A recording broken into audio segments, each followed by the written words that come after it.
Welcome to Grace's report, The Truth Behind Raccoon City. We unlocked this report when we beat the game. So let's jump in. In 1998, Raccoon City was devastated by a massive outbreak caused by a viral leak from the pharmaceutical giant Umbrella. The United States government responded by launching a missile strike to wipe out the infected and erected a blockade to seal off the city. In 2004, following a court trial, the Umbrella Corporation declared bankruptcy. A complete account of the events was never released. However, in October 2026, it was discovered that the city had been used as a hub for the production and trafficking of bioweapons. This report reveals that the established narrative of the Raccoon City incident was falsified and elucidates newly discovered truths surrounding the incident. 1968. To properly understand the truth, we must first go back to the beginning of it all. In 1968, Oswell E. Spencer, James Marcus, and Edward Ashford founded the Umbrella Corporation. Having witnessed the horrors of the Second World War and the dread of the Cold War, Spencer felt a sense of despair at watching the world repeat the same mistakes. He felt it was his duty to bring about a change to humanity. As stated in court records following the Raccoon City incident, his ultimate goal was to bring about the viral evolution of the human race. Thus, he relentlessly pursued virus research through illegal and inhumane means. This fact remains unchanged. 1970s. From the very beginning of Umbrella, the company faced rapid change and intense internal strife, most notably the sharp ideological divide between Spencer and Marcus. According to court records, this conflict was cited as the primary factor leading to the unusual developments which followed. In 1978, James Marcus developed the T virus, which would go on to become the cause of the subsequent outbreak. 1980s. This is a crucial period for understanding the basis of what caused the incident and the truth behind the entire case. Spencer's influence and ARC's establishment. Spencer used internal politics to have Marcus demoted, absorbing T-virus research into a facility under his own control. From then on, Umbrella began to actively research and develop bioweapons under Spencer's leadership. The underground facility known as ARC, which was discovered during recent events, originally served as the administrative center of Umbrella's research. Several documents outlining Spencer's plan for ARC have also been discovered. Excerpt from confiscated records. Long-Term Strategic Review, 1980-0422. ARC-centric integrated research roadmap. Step 1. Concentrated investment into the Wesker Project and the T-virus. The Wesker Project? Step 2. Establishment of ARC as a central command center. Step 3. Development of ELPIS. Step 4. Memory transfer and forced evolution. I still don't understand the memory transfer part. This is the first recorded instance of a significant keyword, ELPIS. The connection's involvement. The following documents regarding Marcus's involvement were also discovered. Excerpt from confiscated records. Receipt of donation, 1986-0138. Is that... Oh, never mind. I was going to say, is that January, but there's no January 38. Recipient, James Marcus, Sender F Foundation. Amount, $30 million. This document shows a suspicious flow of funds being channeled to Marcus. Past FBI investigations revealed that the source of the funds, the F Foundation, was just one of the puppet organizations of the Connections. The F Foundation no longer exists. The Connections is a criminal organization that various government agencies have been sounding the alarm against for years. This illicit group is at the heart of all of this. Evidence suggests that the Connections sought involvement with Umbrella's central operations. Additional documents belonging to the protege of Marcus, Brandon Bailey, have been discovered. None of those people look familiar to me. I don't know if they should. Excerpt from confiscated records. Telegraph log 1988-0996. Sender, Brandon Bailey. Recipient, F Foundation. Preparations are complete. I think it's time they made contact with me directly, don't you? I await a response. This indicates that Bailey took over correspondence with the Connections, succeeding Marcus. Bailey was rumored to be the founder of the Connections, but he may have only been a small cog in the larger machine. We now believe the Connections has had deep roots in the criminal underworld since before the 1980s. Much about the Connections remains unknown. Spencer's Purge. In order for Spencer to obtain complete control over Umbrella, he used force to deal with any internal opposition and influential adversaries. A list of these individuals, seemingly prepared by an associate of Spencer's, was recently discovered. Excerpt from confiscated records, reevaluation list. Following the CEO's reevaluation protocol, measures will be taken against these individuals: Cheryl Moore, Michael Kramer, James Marcus, omitted. 1990s. During this period, Umbrella continued to grow and expand through ties with the government. The organization became so large that Spencer could no longer fully control it. Numerous accidents plagued Umbrella's facilities around the world as a result of poor management. Furthermore, information was being leaked to rival organizations of the connections due to moles who had infiltrated the company. Yet despite the circumstances, Spencer was able to thoroughly protect and complete his research at ARC. The research, ELPIS. While most records regarding ELPIS were lost with the destruction of ARC, a precious few remain. Excerpt from confiscated records. Spencer's message 199, data missing. Tricell HCF, the family, and Umbrella. ELPIS shall bring it all to an end. Data corrupted. The only information leaked about ELPIS was that it had the potential to upset the military balance of the entire world. However, a strictly managed password known only to Spencer was needed to access it. What is ELPIS? ELPIS is a powerful antiviral drug. However, this was unknown to those who sought it. The connections and other black market groups mistakenly thought it to be a powerful bioweapon with the potential to control human minds. This confusion likely stemmed from the fierce competition surrounding bioweapon development. It was common knowledge that Spencer, the developer of ELPIS, aimed for the evolution and control of humanity through viral technology. Completion of ELPIS. Based on data taken from the confiscated records and changes in Spencer's behavior, we believe ELPIS was completed around the mid-1990s. After this period, records show a marked decrease in the number of public statements from Spencer. A similar decrease in activity was also observed at the Raccoon City orphanage. Disturbingly, it is suspected that the children at the orphanage had long been used for Umbrella experimentation. While Spencer frequently visited the orphanage, records indicate that he stopped in the 1990s. Furthermore, the orphanage was under the research jurisdiction of William Birkin in the late 90s. Birkin turned against Spencer, ultimately leading to the leak of the T-virus. 1998, the Raccoon City incident. The T-virus leaked from the Umbrella Research Facility in Raccoon City, causing an unprecedented outbreak. In response, the government decided to launch a missile strike on the city, under the pretense of containing the spread. However, this is where we have been misled. The missile strike was not launched to prevent the spread of infection. A plan was formed to disrupt the relationship between the government and Umbrella and shift the blame for all illegal activities onto Spencer. Found records indicate that the connections lobbied for the missile strike. Excerpts from confiscated records. Access log. First assembly minutes. ARC has been secured. Commence the missile strike. The blame will fall solely on Spencer. With this, Umbrella will be dismantled and will seize their assets. Their goal was the acquisition of Umbrella's assets, particularly the thing they believed would disrupt the world's military balance, ELPIS. Due to Bailey's involvement, the connections were unaware of Umbrella's inner workings prior to the Raccoon City incident. This set them up to swiftly secure ARC before instructing the government to carry out the missile strike. After the Raccoon City incident. The Umbrella Trials. As it is well known, trials were held after the events of the Raccoon City incident.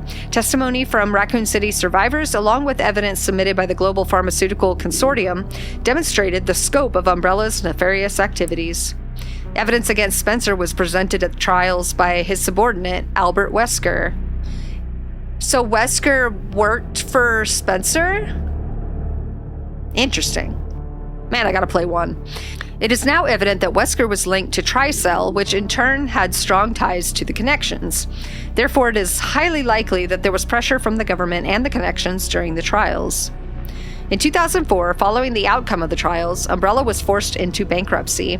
Just as the connections and the government intended, Oswell E. Spencer was held accountable as CEO, and he disappeared from the public eye. Acquisition of ARC. The connections and the government seized ARC during the Raccoon City incident. Therefore, ARC served as a base for the research, development, and distribution of bioweapons. Documents believed to be transactions listed have also been seized. These list Umbrella's competitors, along with organizations that were previously found guilty of illegal activity. Unfortunately, most evidence was lost with the collapse of ARC. Recovery efforts continue, but success is unlikely. Proliferation of bioterrorism. Following the Raccoon City incident, weaponized viruses developed by Umbrella were leaked. Subsequently, instances of bioterrorism utilizing this technology spread around the globe. In 2013, President Adam Benford was assassinated in a bioterrorist attack. Intelligence agencies report that the president wished to reveal the full truth of the Raccoon City incident. It is possible that President Benford was privy to the facts revealed in this report. So I think that's from 6, but I haven't played it yet. Spencer's final years. Remaining records about Spencer after the dissolution of Umbrella are scarce, but a new source of information has recently come to light. An interview conducted by Alyssa Ashcroft. Despite being responsible for countless atrocities, Spencer showed some signs of remorse in this interview. Having lost everything, he sought atonement. While Elpis is a powerful instrument that can render viral weapons inert, it also has the potential as a panacea to be used for good. It's possible that Spencer's true motivations behind Elpis were peace and redemption. While he remained obsessed with the evolution of humanity throughout his later years, most testimonies describe him as nothing but a senile old man. Spencer died in 2006 at his secluded estate. His true intentions behind developing Elpis will forever remain unknown. Conclusion. As we can see from the records, the Umbrella Corporation's liquidation was intentionally orchestrated by the Connections and the U.S. government. Furthermore, they were involved in the illegal development and trafficking of bioweapons in Raccoon City. The extent to which past and present governments were involved requires further investigation.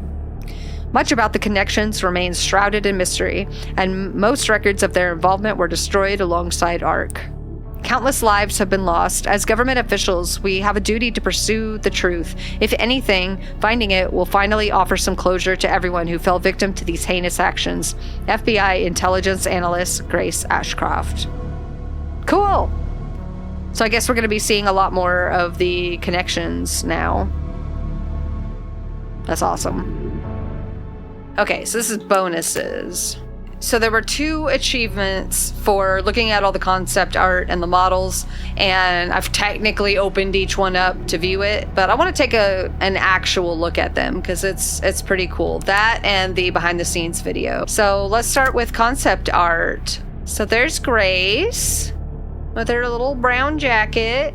Was she wearing that at the beginning? No. What was she wearing at the beginning?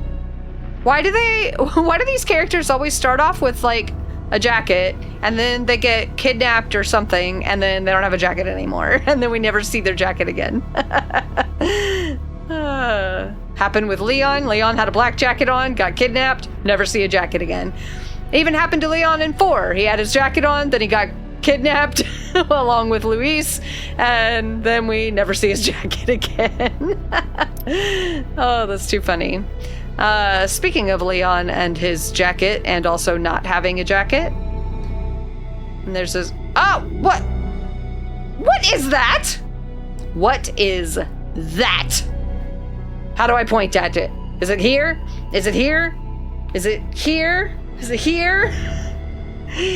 Oh, I can zoom in. I forgot. I can zoom in. He's married. Do we ever see his hands in the game? No, because he's wearing the gloves the whole time, and his messed up hand. Oh, wait, but his messed up, that's also his left hand. So,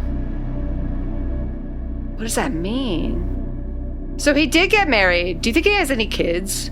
Can you imagine Leon? Leon, number 1 dad. Number 2 dad. My dad's number 1 dad. Alyssa. I don't know what that scene is. I mean, this is just concept art, so the scene of them hiding behind a table of some kind. And that concept art had multiple hooded dudes. Cool. All right. And oh, that scared me for a second there. I saw Sherry's hand and I saw a ring and I was like, no. Because I was just talking to somebody in the comments recently-ish about that. I guess there's some chatter in the fan world of maybe Leon and Sherry got together, and I agree with the person I was talking to that I feel like that would be a little bit creepy. Not to say that it couldn't happen. They're only 9 years apart, which if they met as like slightly older adults, or like, you know, even if one of them was in their 30s, like 9 years isn't like the worst thing in the world at all. There are plenty of relationships that are like 10 to 15 years apart. But the fact is, they met when she was an actual child, not like a teenager, not, you know, technically under 18. She was a child. And I just can't imagine somebody ever seeing past that. I feel like she's little sister vibes, not potential mate vibes. But I saw that ring and I was like, no. Man, you gotta get some extra lore in the concept art here. Yeah, no, pinky finger. Now, I guess you could say that she's wearing it on her pinky because that is her least messed up finger. But I just don't think that is accurate. Because I just don't see that story-wise. Hey, there's my boy! Oh, he looks weird in these pictures. I'm glad that the concept, like from concept to reality, changed just a little bit. Everything looks very, very, very similar here, but he looks a little bit cartoony, especially from the side, with his like mouth being up so high and his jaw being down so much. That's very cartoon villainy and not Resident Evil realistic, you know, gritty villainy. So I don't like that as much, but I do like it that he's smiling there. Oh, what is his, oh God. It is very hard to, why can't I just use my other stick? I wanted to look at his rings. He's got the rings and then the bracelet, and they're connected. Like that's like hardcore, like goth dude. Oh shit, I didn't mean to do that. It's like goth dude. All right, next one. It's hard to really, I mean, I guess this style of drawing is really, really cool. I do like it. But as far as connecting it to the character, it's kind of hard. I kind of wish that they didn't make him smoke. I mean, I realize he's a bad guy, but I don't know. I feel like it's 2026. Like, we shouldn't have any characters that anybody could at all look up to, even though he's a villain. Like, he's very handsome, like, he's really cool, he's got, like, badass powers. Like, if there's any reason to look up to this guy outside of morality, then he should not also be smoking. But I guess he should also not be killing people, so whatever. I keep hitting the wrong button. I want this one. Rain. That's the beginning. Man, that scene in the bottom left-hand side, the way they did that in the real game with him facing the fireplace in the armchair, that looked really, really cool. I was very impressed with that. That was a cool way to introduce that character. There's my boy. Leon in the rain. Stupid Porsche. He should have never had a Porsche. Okay, oh, these are cool. Oh, I love the one on the right. Oh, that looks like an album cover. My God. That looks so cool. Oh, I want to have a photo shoot. I want a picture of me like that. That'd be cool. That'd be so cool. Well, for concept art, that's pretty darn exact. So I guess that was a late concept when they were ready to actually start building. Ah, God. Jeez, I wasn't ready. You show me this beautiful place, and then boom, that. My goodness. Oh, that's how she climbs. Interesting. Okay, and there's Emily. So this is clearly earlier on. Grace looks exactly... Okay, so it's funny, like, I wonder in what order they made these models in, because the drawing there of Grace looks exactly like her in-game model, whereas the little girl looks nothing like her in-game model. Emily, she doesn't look anything like it, and but they're in the same picture together, so I wonder if that's because Grace's model had already kind of been established, and Emily's hadn't when they made this picture. I don't know. And the other two are definitely either much earlier on or just in a different style. I don't know how this stuff goes. If anyone knows how, like, kind of in what order they do some of this stuff in, like, do they start off with these kind of like watercolor sketches and then, that kind of look like comic books? Maybe they do that for storyboarding. I would imagine they would have black and white first, but what was the purpose of this picture with Grace and Emily? Somebody drew that, somebody created that, and they got really detailed with it. But like, why? At what point? At what point in the development process was this image made, and what was its purpose? Was it to show the scene? Was it like the narrative scene, or was it to like highlight the details? Like, I don't know. It's really interesting. I'd like to learn more about this process. Okay. I'm glad that they didn't use, unless I just never saw it, but I don't think they ever used a possum? Or the biggest rat I've ever seen in my life getting eaten. I'm glad they didn't do that in the game. I was like mourning the rats that I saw at the lab just by the helicopter. Because there were like some rats running by, and then the place started flooding with blood. And I was like, no, the rats! Like, I like animals. I want them all to live. Jeez. You have so many teeth! And not in the like, scary, you have so many teeth. Just in the like, ooh, weird, you have so many teeth. Why? What was the point of that? No wonder they go, nom, nom, nom, nom. They have lots of teeth to chew you with, my dear. Chunk. I wonder which chunk was which. Like, based on their names. I'm guessing that the one that, developed a taste for human flesh is the one that Leon fought. And I don't remember which one's name that is, but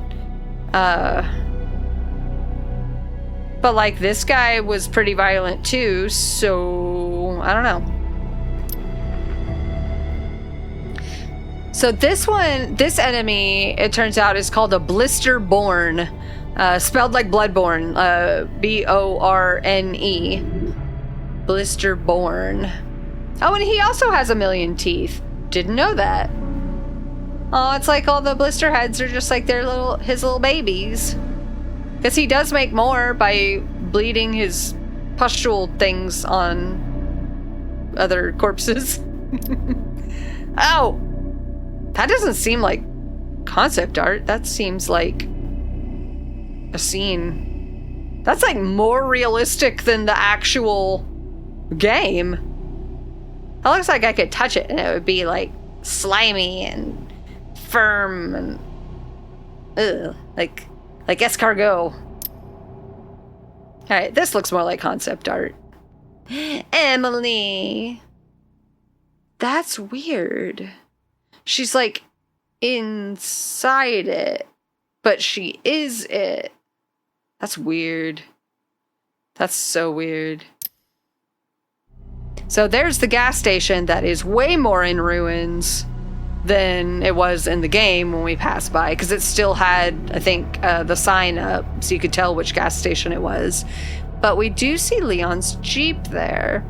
And it is definitely in ruins as well. Maybe the reason that he couldn't go back and get his Jeep is that even though the blast obviously didn't take out every building and every whatever, maybe it did take out a lot of things in the larger radius. So maybe his Jeep was just undrivable.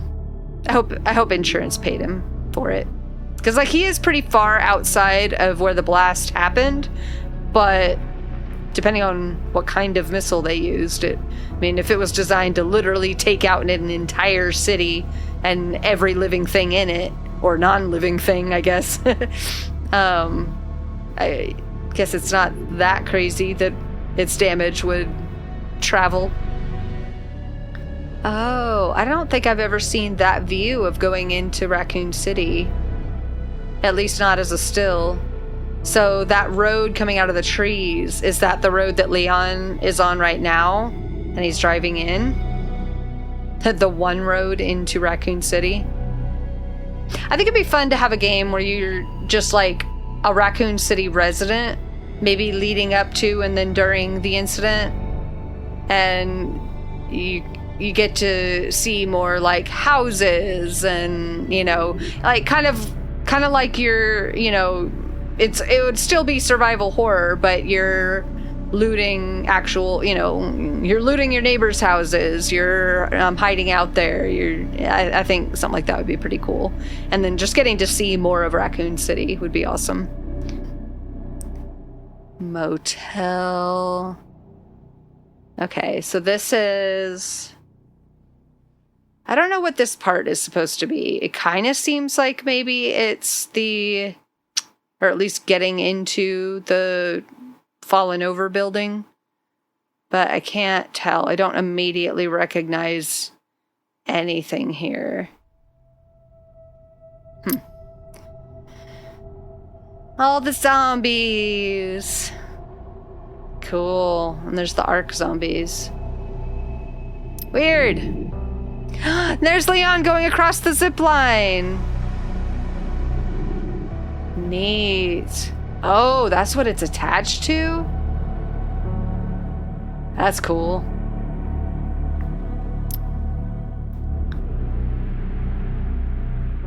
This isn't... I just tried to look around.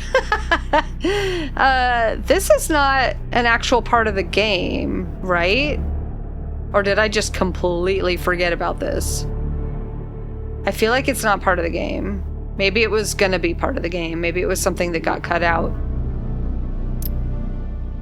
This is part of the game. Oh, is it gonna show when he jumps over? No. Oh, that's a cool picture of the motorcycle with the Garmer, the big dog. Yeah, they really started off making Victor look very cartoony. I'm glad they like toned him down a little bit. They definitely made him mutated and weird looking. He looks like a monster, but not completely like a monster. He still has human characteristics. And they, again, didn't make him like overly cartoony. So I really appreciate that. There's the Garmer. Man, mouth is gigantic.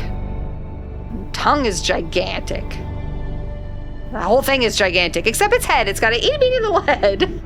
Like, that head belongs on a dog that, like, its butt would be, like, at the, like, right where the shoulders are. Like, that's how big, like, no, well, not the shoulders, but, like, where the back, like, starts to curve over. Like, that should be the dog's butt, with how big the snout and head and ears are. But it's, like, everything else from lower jaw down is just huge. From the front, it looks a little bit more like an actual wolf from that image. Weird. RPD. That's so cool. I'm so glad we got to explore there. That was so fun. Oh. Do you think there was going to be a cutscene that had the kids? Are those the kids from the orphanage?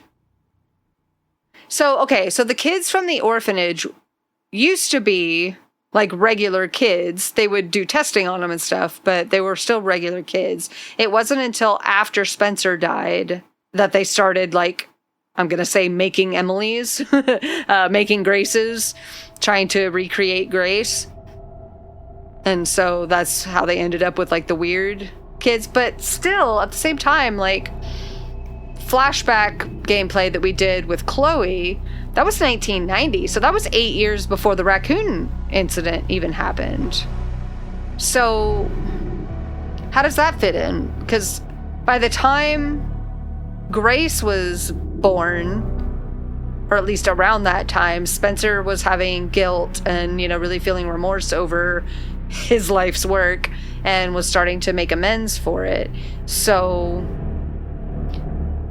how old is Grace then? Like, at what point? I mean, I guess he may have died while she was still a baby.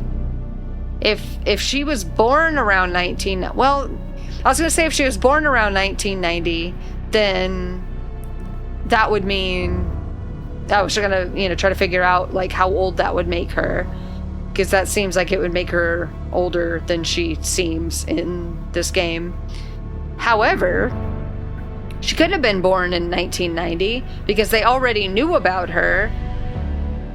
And they had to have known about her at least, like, I don't know, 8 years, 9 years before that. How old did those little girls look? And they were born from babies that were, well, everyone's born from babies. And they were born from those little baby pod things that they were making. And they were making them to try to genetically recreate Grace. So that would mean that Grace had to be even older than that. So I guess I'm having some trouble figuring out the timeline there. I love how they brought the Tyrant back. Like, first there was the guy when we're just starting the game and we're walking down the street, headed to the hotel, and this dude in a trench coat and hat walks up to us, and he kind of looks at us and just, very menacingly walks toward us and actually bumps into us. That was that short. I think that hairstyle is so adorable. You purposefully did that. You looked at me when you did that. I was going to make a joke that he was like Mr. X because he looked like he was like coming for me. And I don't know if that was actually foreshadowing or if it was just a coincidence, but we saw Zeno on the laptop where the cameras were looking at him, just like we saw Mr. X. There was a lot of foreshadowing there, but Mr. X as a video game character was very oppressive and really slowed down gameplay. I didn't mind him that much. It wasn't that big of a deal, but to have to deal with him like that again would have been really hard. It would have been, oh man, not again, and not necessarily in a good way. So the way they did it was great because we still got to see him. He still chased us a little bit. And then we had a boss fight with him, and then it was over with. So that was really nice. That was a great way to, call back to Resident Evil 2 without making us relive that particular part of the gameplay itself. Oh, that's a sweet picture. So that's the plant, which apparently you can parry. Oops. I'm sitting there dodging the little arms. You can parry them. Oh well. Yeah, those arms. Okay. There's the Ark entrance, and there's Tiny Leon. There's another Tiny Leon. Oh! That's how you open the door. How do I get this? That's like step by step how the door opens. It's like a guide to the animation. That's cool. All right, the delousing room. Oh.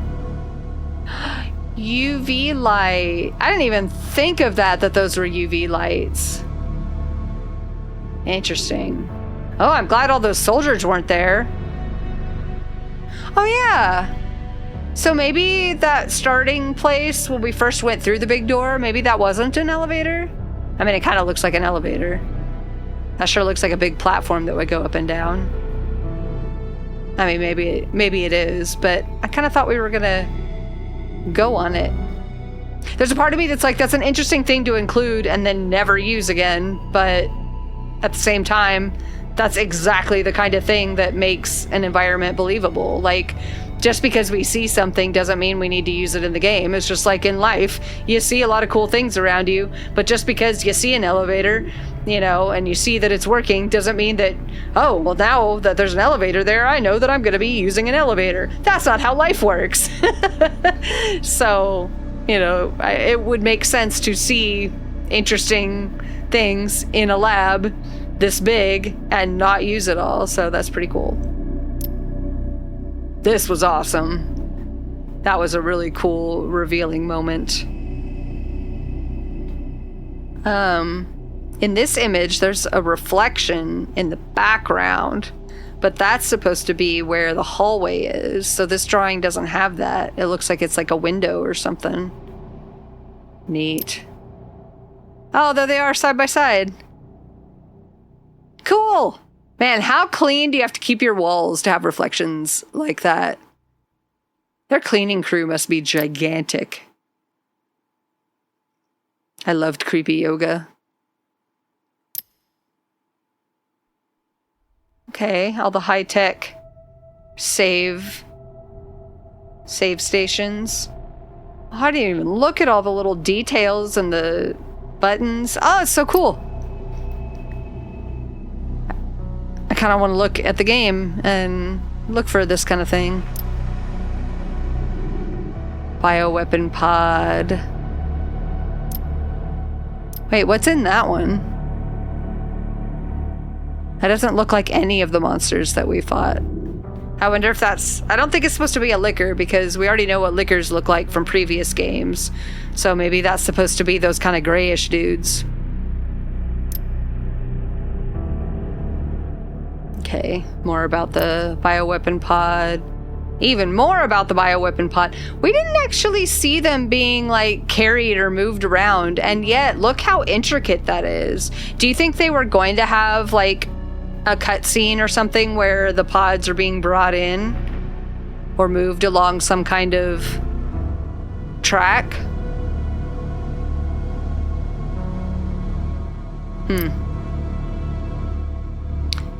Pandora. This was a really, really, really pretty room. I don't know what that giant arm is, to be honest. But it looks cool. Whoa! Oh, so this is the whole storyboard. Oh, it's like strips going down to the center one. Leon shoots. He blurs because he's like moving fast out of the way, and then he's suddenly behind him. And so now he's got Zeno as the gun to Leon's head. And then Leon with the axe and cuts off his arm, but then his arm just pops back and grows back together. Crazy. That's so cool. Oh, the story continues. So now Leon's down. Zeno's getting ready to shoot. Grace is like, stop it. I'll take care of myself if you don't let him go. That's so cool. Oh, and there's Elpis. That's awesome. And there's the door to the archives, I think.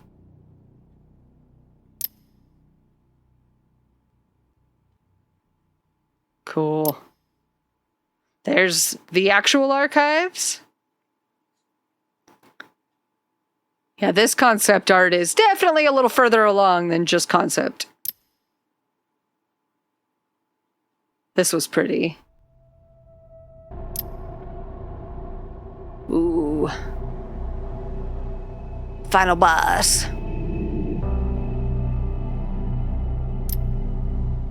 All right. I feel like I've seen the weapons pretty well. Oh, but that's Zeno's gun. What's that little gun?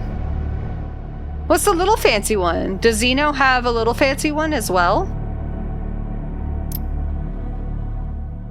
What's that gun? The black and gold one. The black and gold handgun. I know the silencer, but I don't remember the little handgun. Weird. Huh. Oh, it's scissors. Well, it's one scissor. I never paid close enough attention to realize that that's what the makeshift knife was. I just never thought about it and therefore never looked closely enough. The blood collector kind of looks like a vape. Not gonna lie. It looks like a vape. That really was neat how they made it so weird. You know, like what a weird thing to craft bullets and other things out of blood.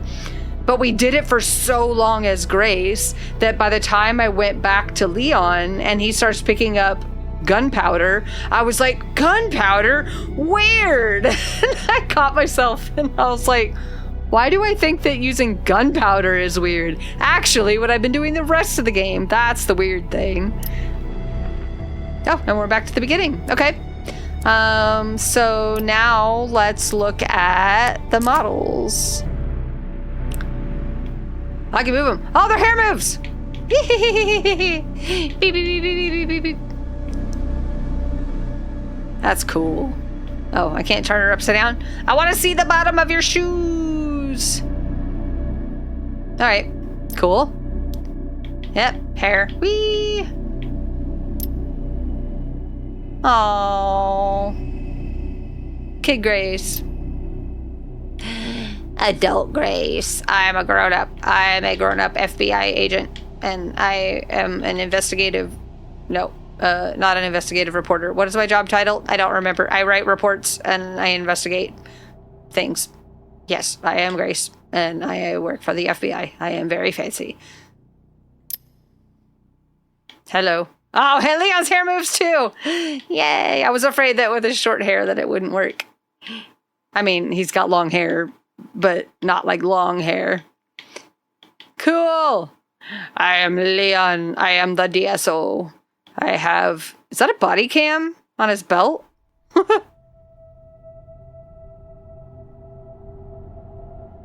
It really looks like a body cam. Anyways. Neat. Rah! Rah! I'm gonna get ya! Hiya! Hiya! Hiya! Okay. Oh, dang it, no! Stop it. Oh. The smirk. Yeah, look at my fancy car. Oh. RPD. It's so funny. We see Leon, put in this RPD uniform a lot, whether it's as, a different costume or, that you can put him in or whatever. But technically, he never actually worked for RPD. He got hired to work there, but then he got like a letter or something. I don't remember how they contacted him, but he was contacted by the police department and they said, stay away. Which is another way of saying you're not hired anymore, right? He just kind of came anyways. Imagine if Leon opened that letter and read, stay away from here, like it's not a good time to come. And he's like, oh, okay. Well, I guess we're putting it off for a little bit. Wonder what's going on. Maybe I'll call and check in. But other than that, I guess I'll unpack all my stuff and then he just moves on with his life. RE2 would be a very boring game. Leon gets letter, goes back to bed. Oh, Nathan. Boss man. Your hair doesn't jiggle.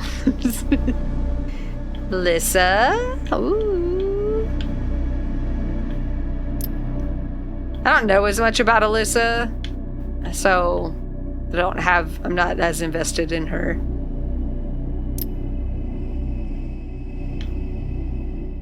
See? Her hair is short, also, and it does not move. Sherry. Why doesn't your hair move? Weird. Haha. Does your hair move? No. Damn it. Oh!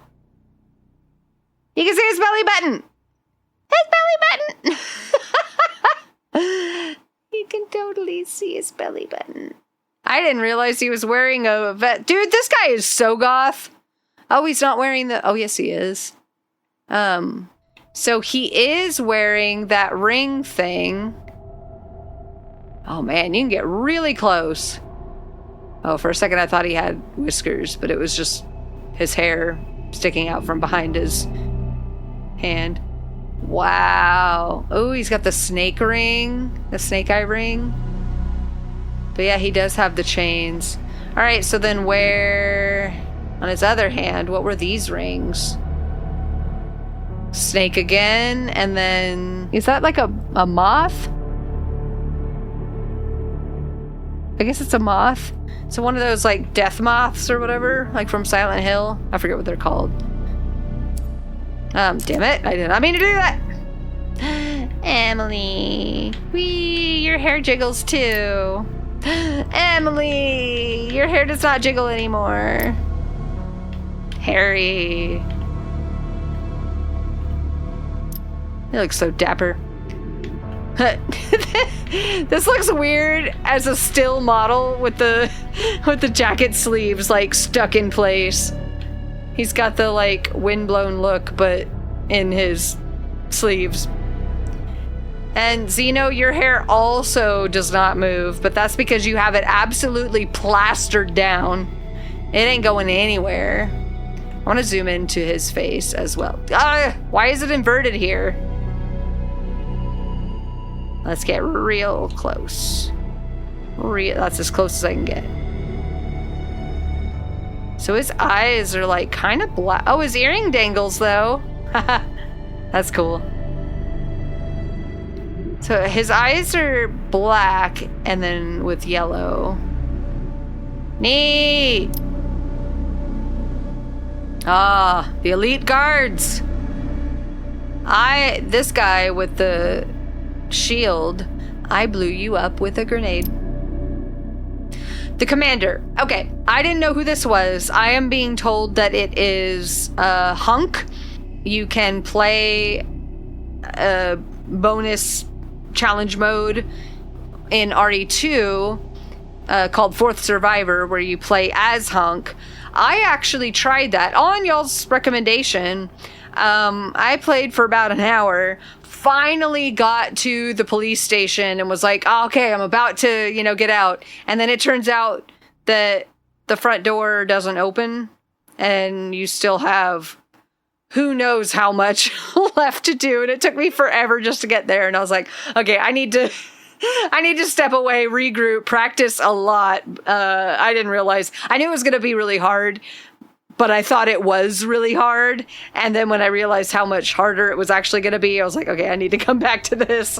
But yeah, so apparently, and what I just told you is everything that I know about Hunk, but he is apparently who we fought here. And he apparently makes an appearance in a lot of the games, especially in the various challenge modes. So I guess I'll have to start challenging myself if I want to learn more about him. Hound Wolf Squad.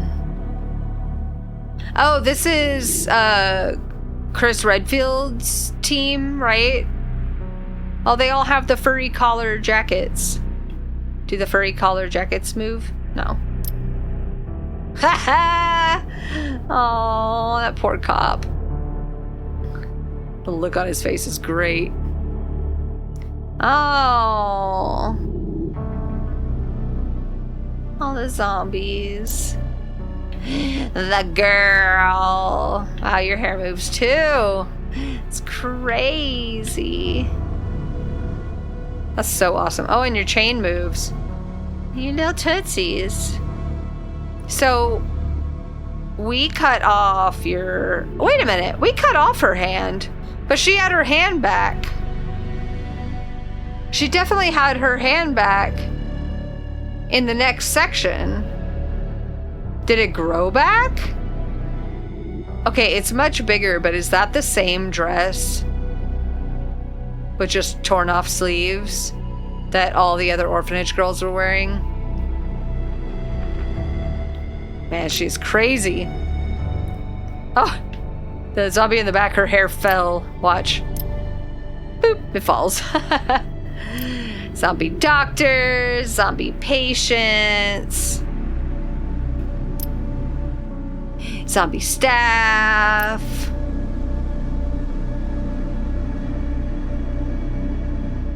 She has glass in her face. Did I know about that already? That's crazy. It's crazy. Ah, yeah, the chef. The chef. Oh, yeah, and he also... Look at those hairy arms. Hairy... Oops. I hate inverted. Weird. All right, and the two singers...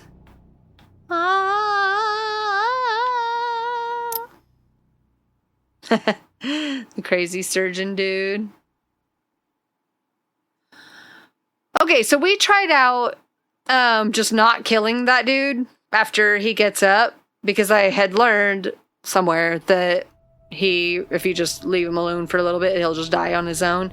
I assumed it was because he's cut open and doesn't have the rest of his organs, but he does have a plastic bag over his face, and we just gave him lungs. Do you think he's suffocated? Ah, he's jiggly! He's jiggly! Oh, it's great! Chunk, I love you. Oh, even his chin. Chunky boy. Where's your butt? I got a butt. Oh my god, even his back. Not his legs, though. Legs firm. Oh, you are so weird. Let's see how far down the mouth we can look. Weird. Oh, it's so slimy and gross, and it just actually looks like guts just on his head. Oh, weird. Boop, boop. Yeah, little bumpy butt. Spider. We'll just keep going. We're gonna skip the spider. For anyone who has arachnophobia, we're just not gonna look at the spider. The zombies. The zombies of Raccoon City. Ooh, the garmer. Let me get rid of this thing. So weird. Does doggy want to play? Doggy play? I'm trying to see your guts. Ah, doggy butt. Weird. Yep, zombie cop. Creepy children. His stuff wiggles. Wow. Does your stuff still wiggle? Oh, your stuff doesn't wiggle anymore. Oh, your whole. Ah! Wow. Oh, that's so odd. Hey, guys.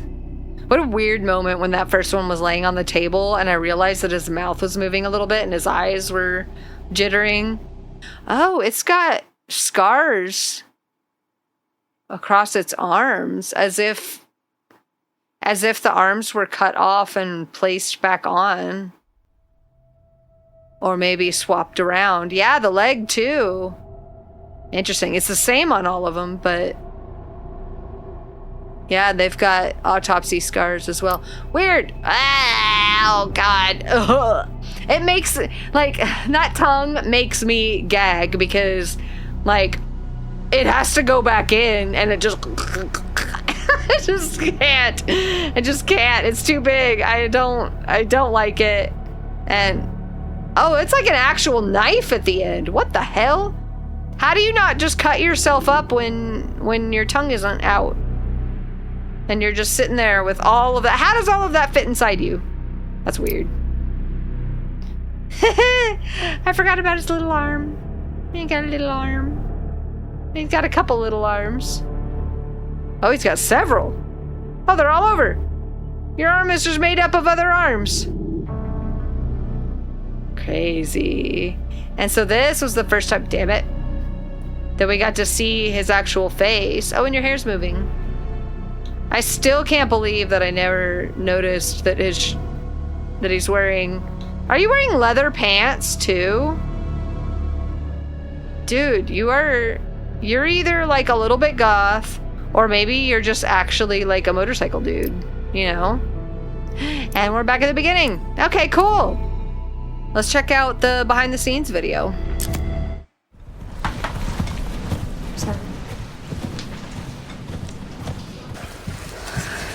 Sorry. Cool. If this is about the report you asked for yesterday, it'll be ready in 3. No, 2 days, tops. Put a hold on that for now. We found another body. One that exhibits the same pathology as the others we've been investigating. They asked for Miss Ashcroft and then they hung up on me. Rude. What the? They asked for Miss Ashcroft and then they hung up on me. Rude. What the? They're coming. Grace, we need to go. Go where? The camera, the fixed Mom, camera what's in front of going on? someone's face just Hurry. looks so weird. Wait, who's coming? What's wrong? Shh. We need to keep our voices down. This is ridiculous. Come on.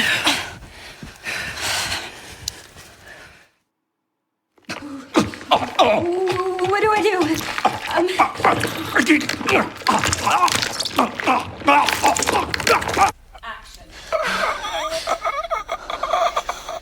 Well, you're a totally different dude.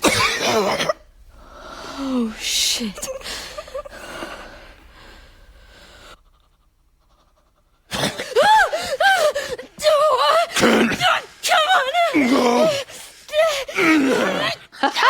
That's cool. That dude's just holding her arm in place.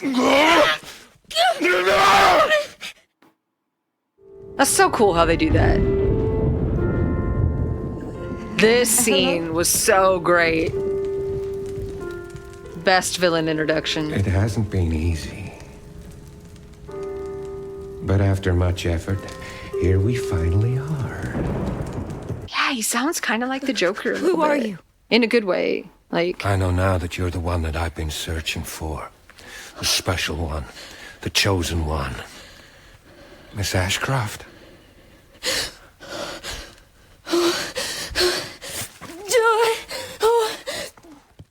cool. Lady.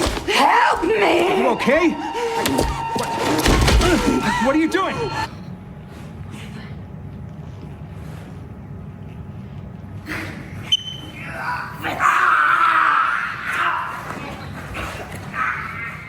Okay, apparently they just used them for body. They look nothing like the characters. Oh, shit.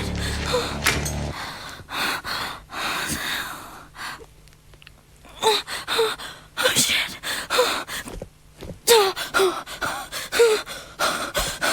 What is this? Hey! Help! All right.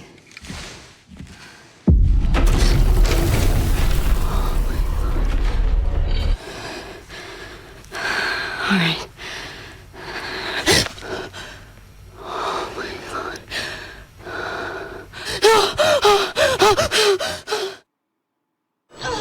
Oh, there are so many of them. Strap in.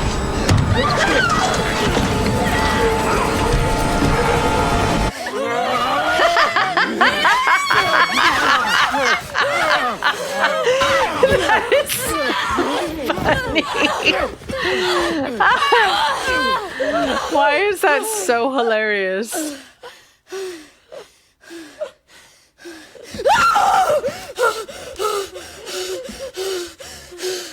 It must be so hard to act on a set like that where you're just not immersed in it at all. Backup is on the way. I mean, I guess you do that with like improv and stuff all the time. Maybe it's not that hard. Okay, and 3, 2, 1, action!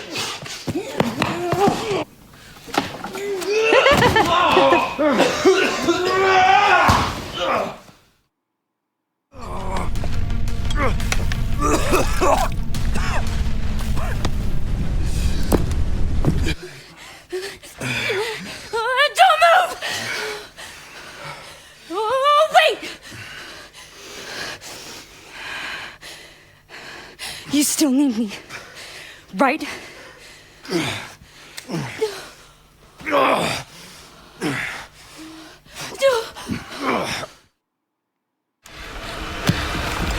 Let it all come down. All of it. 3, 2, 1, bounce! Whee! Grace. Grace!